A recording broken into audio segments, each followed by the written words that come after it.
In my many years of teaching, I discovered an obstacle that made it a challenge to both teach material and to learn material. Well, everybody, this is Nick Tituro, Professor of Information Technology and Computer Science, Lakeland Community College. And the problem has always been the labs, the applied knowledge, the tactile stuff, the stuff in which you are required to create something. I have done thousands of labs, and many of those labs take what I call a cookbook approach. You do step 1, you do step 2, and you get results in step 3.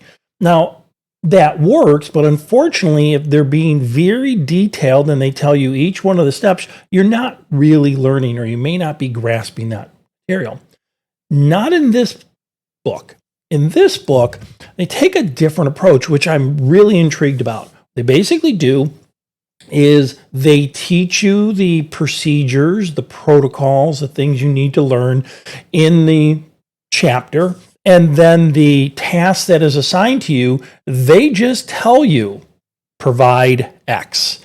And you have to provide X. So it makes you learn the material throughout the book, throughout the chapter, and then you are responsible to have that information and then create the lab. Very good labs. As in other videos you may have seen of mine, I've done these labs very, very quickly just to show you that the labs are possible. So that being said, let's go learn something.